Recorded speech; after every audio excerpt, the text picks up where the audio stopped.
Wow, beautiful, beautiful. Beautiful scenes here. Beautiful. Wow.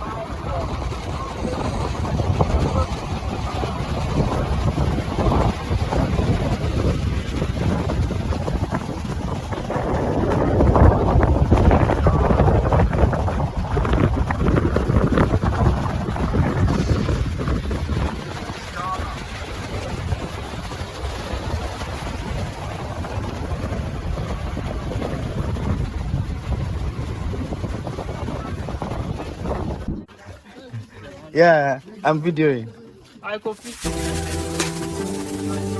Hello, my name is Isiodu Kosieme Georges, and I am excited to introduce to you this short documentary, which I have given the working title, Fossils of the Dark Transatlantic Slave Trade Era, telling my story.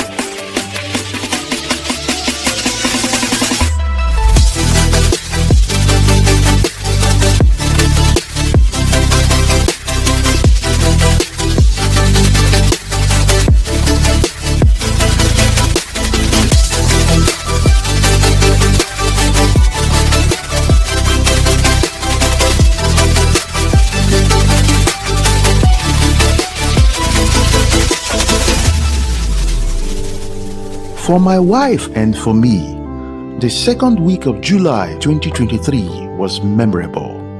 Our 10th year wedding anniversary was on July 13. We are extremely grateful for the 3 intriguing guys who are part of our loving family and who have been a blessing to us.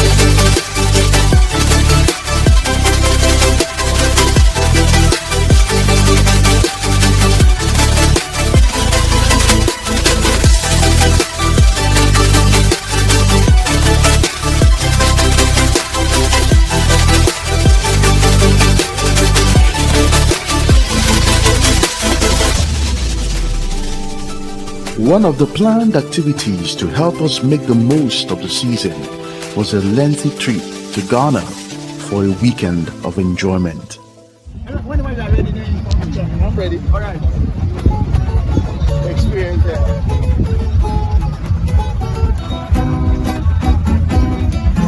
Wow. Sick mother. I'm not going to forget.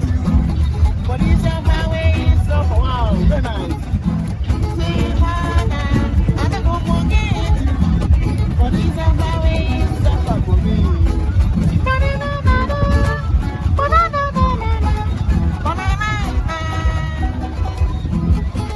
When are they hungry?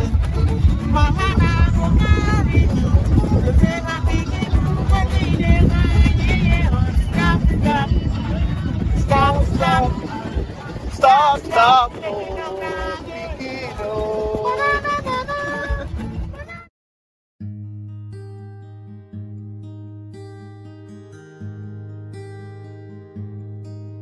I had a particular interest in experiencing this adventure, and the reason is easy to understand. At the Catholic University of Portugal, I am presently doing my PhD in conservation and restoration of cultural heritage. In my doctoral research, I will be investigating the early missionaries' activities in Igbo land, Nigeria, in the 16th and 17th centuries, and how their iconoclastic actions affected the locals, their traditional institutions, their artistic and cultural heritage.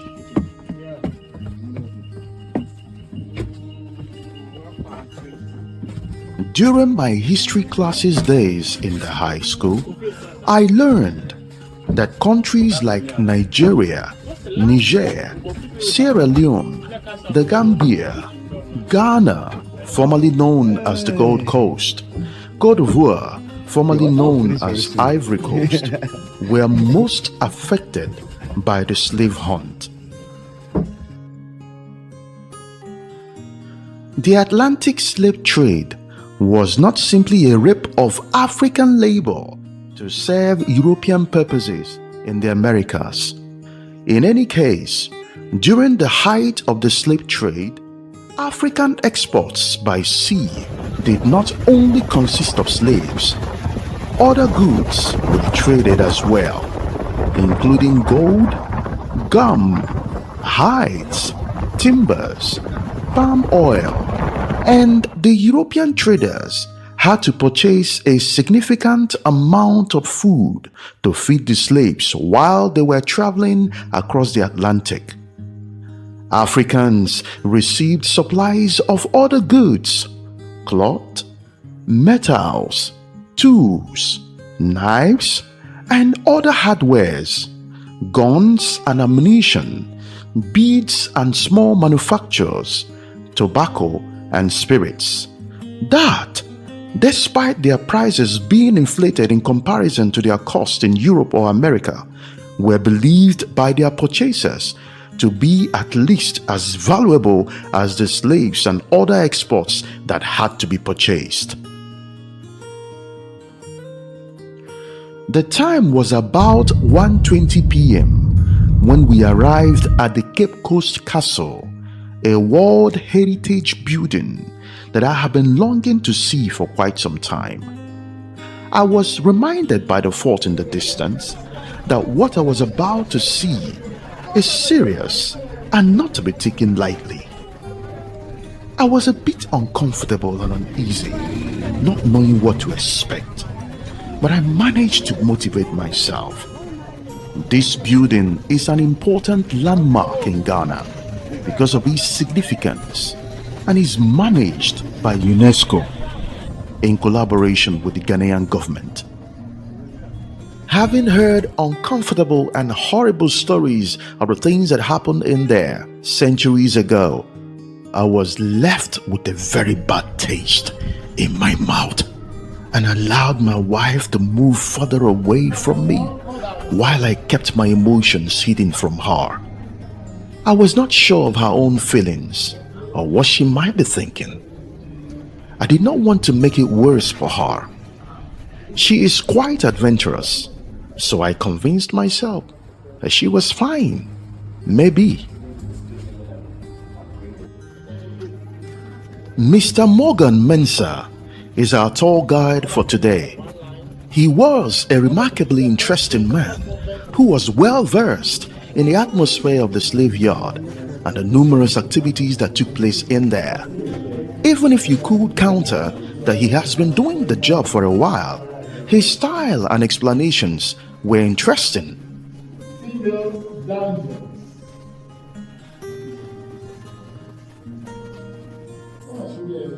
This historic landmark and the others that are scattered throughout Ghana are inundated with visitors coming from all over the world to see for themselves these historic sites. Indeed, Ghana is making a whole lot of money from tourism. Buses keep driving in and driving out. Today's visitors included those from Nigeria, the United States, England, the Netherlands, Belgium, and the Caribbean. They were all overcome by their emotions, and Mr. Mensah did not really help matters. He wanted us to have just a little experience of what our great-grandparents went through in these dungeons. He had us go into one of those dungeons, and boy, the atmosphere was just indescribably difficult. It was stuffy. We couldn't see, we couldn't breathe, we couldn't feel like humans. I noticed, however, that not just Mr. Mensah, Virtually all the tour guides had the practice of switching up the lights and asking every tourist to go in there and observe a moment of silence in memory of all the people that lost their lives in there. They believe that their spirits are very much around.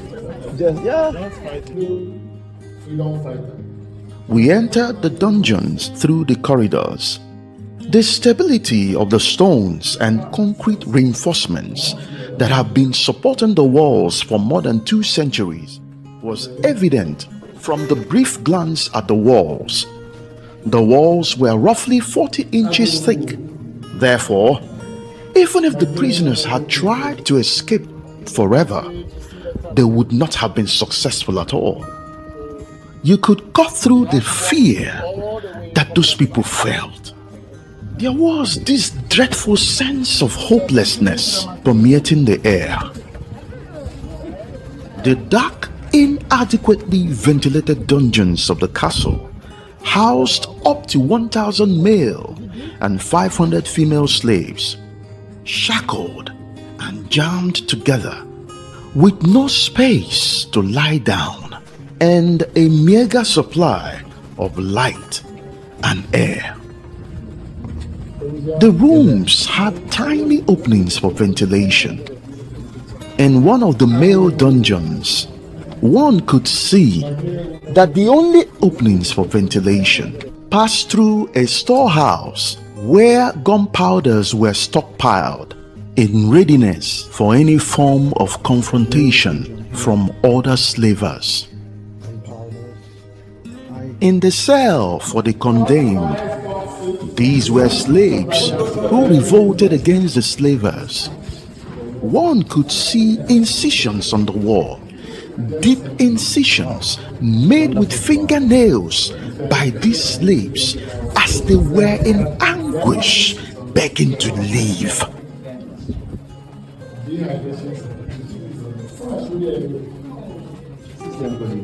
The heat was intense and biting, and we were all itching to leave the place.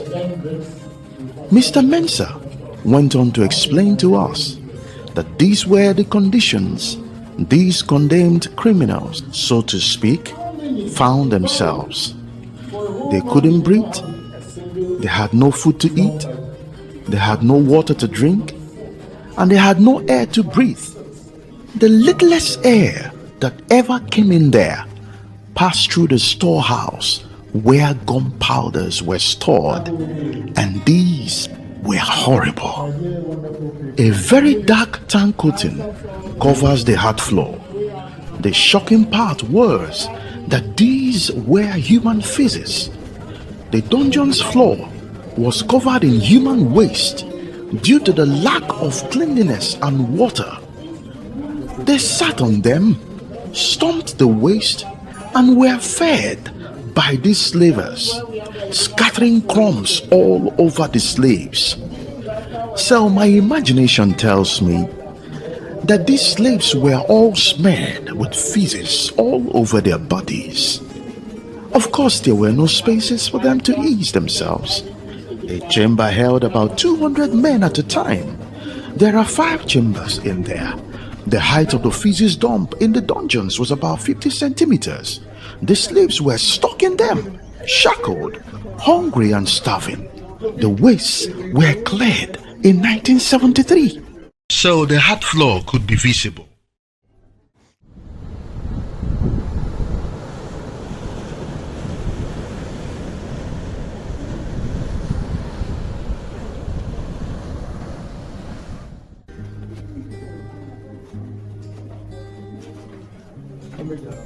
Consequently, virtually all the prisoners developed all kinds of illnesses. They lacked showers for the whole duration of their stay in there. Sometimes up to 3 months. They stayed in these conditions until the slave ships arrived from Europe. Only then would a slave be brought out and cleaned up, in readiness for the slave merchants who would sit at the auction table and make their biddings. see everything from here. Wow.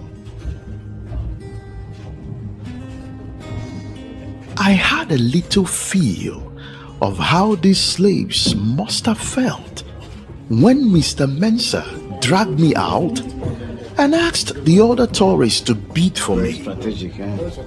And the bids began to come in. $5, $10, 30, 40, 50, until I was sold for $70. So this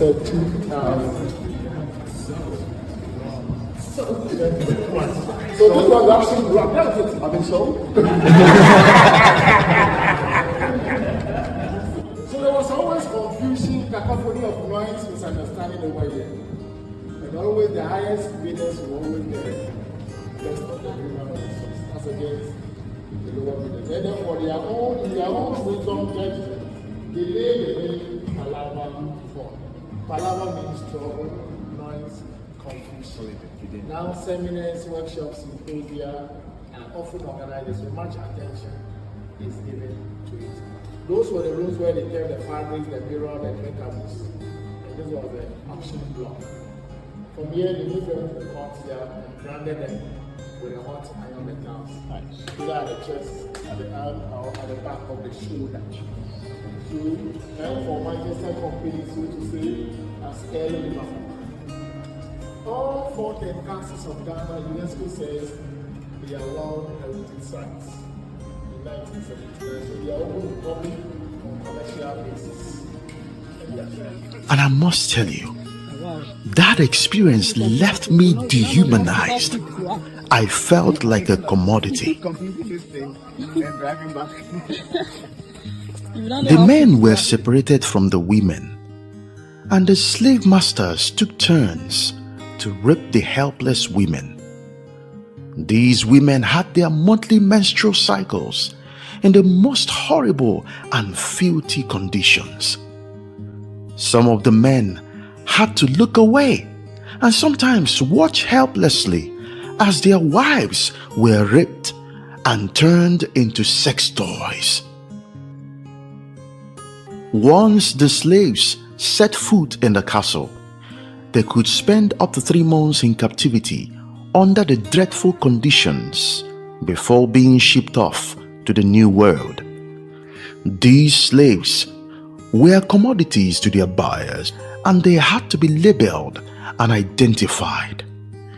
To do this, hot irons were heated in the fire and stamped on their wrists or chest for the men, the women on their backs, after they had been bought by their new masters. These slaves were auctioned and sold off to a new world they knew nothing about.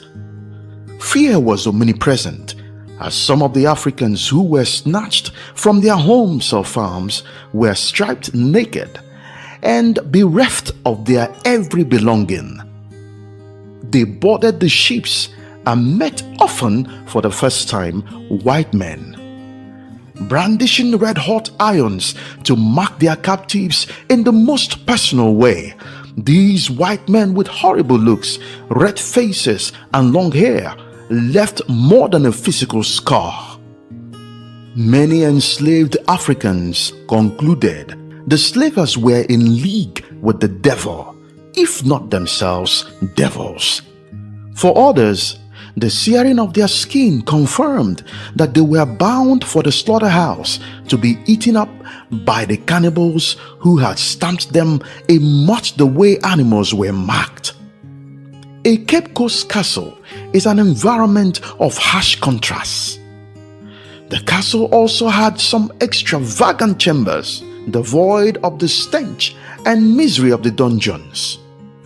Only a couple of meters, for example, the British governor and officers' quarters were spacious and airy, with beautiful parquet floors and scenic views of the blue waters of Atlantic. There was also a chapel in the castle enclosure for the officers, traders, and their families as they went about their normal day-to-day life, completely detached from the unfathomable human suffering underneath that they were consciously inflicting. When Barack Obama visited in 2009, as Mr. Mensah told us, he was horrified and furious to hear that a church was perched neatly on top of a slave labor camp where the inmates were experiencing unspeakable suffering and agony. Within the dungeon, wreaths were placed next to a shrine. One of them read aloud, "In Jack and Jill's honor." The white woman who was dousing the altar with water revealed to us that she is a priestess and has been visiting the castle since 1964. Ago.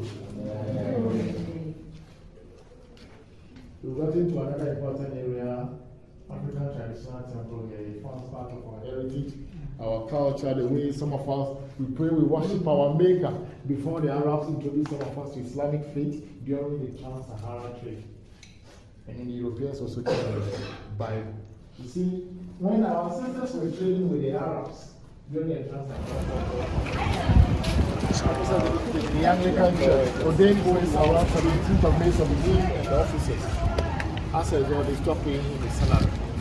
He died here in 75, around 16th, 17th of October.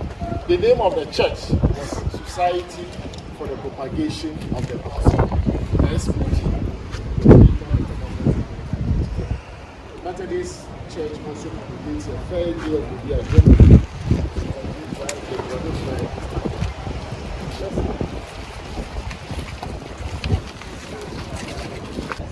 To ensure that the Ghana we're going to see was seen and never supported slavery.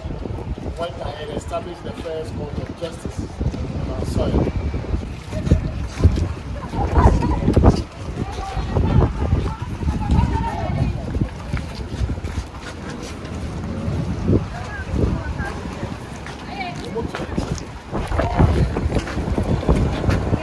We all have different here for sightseeing, picture taking, including what I call selfish.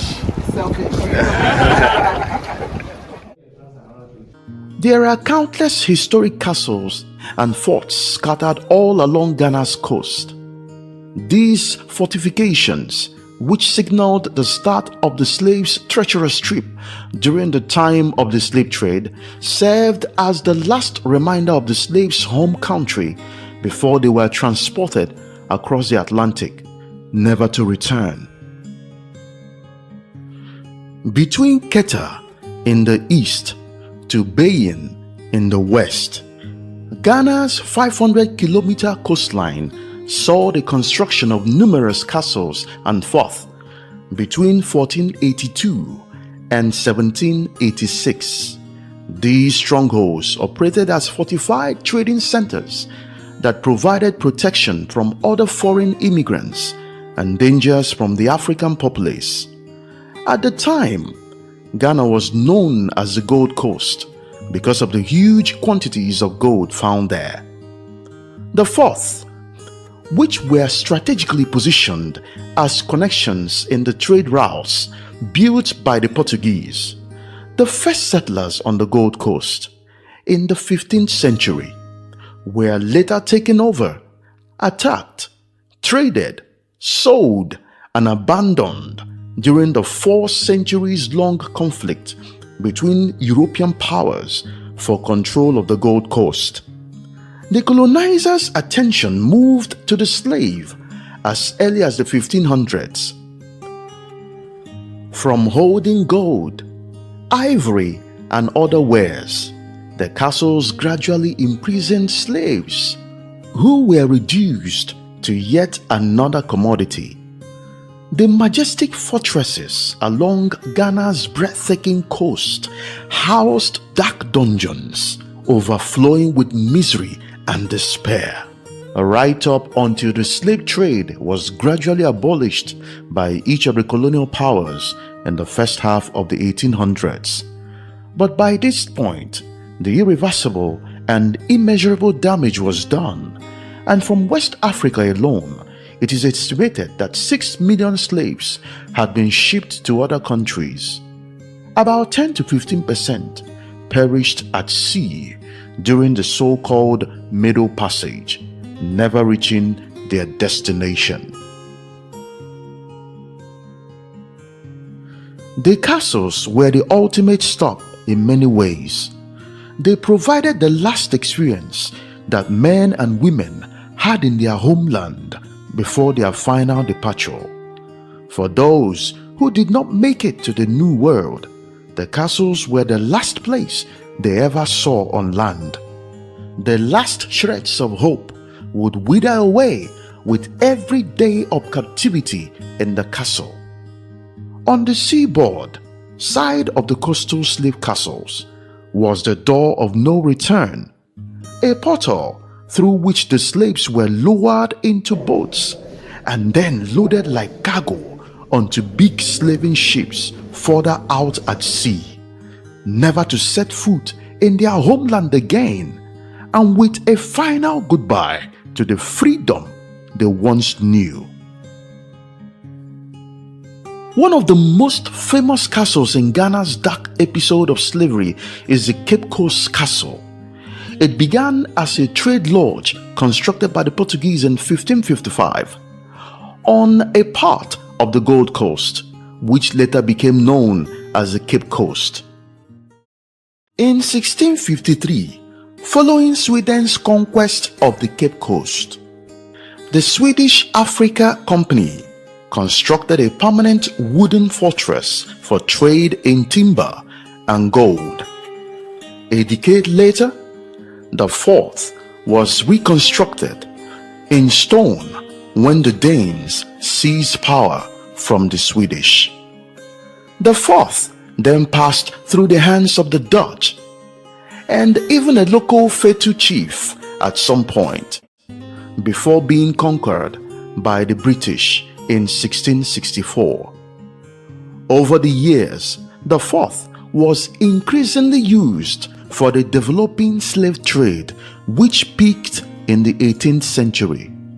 By 1700, the fort had been transformed into a castle and served as the headquarters of the British colonial governor. The castle's involvement with slavery eventually stopped because of Britain's ban on the slave trade. Capecoastcastle went back to its previous function as an essential site for non-human commodity trade, after which it was turned into an army training facility. In 1957, when Ghana became the first African state to regain independence from British colonial rule, the ownership of the Capecoastcastle was transferred to the new government and subsequently to the Ghana Museums and Monuments Board. The castle only underwent considerable restoration work in the early 1990s with the help of donor funds and is currently a well-visited museum and historical site. More than just museums, these castles are filled with haunting histories, revealing the horrors of the slave trade. By serving as strong reminder of Ghana's dark history, the castles continue to pay respect to the millions of people who languished at the hands of the slavers. They are far from forgotten, even in the 21st century.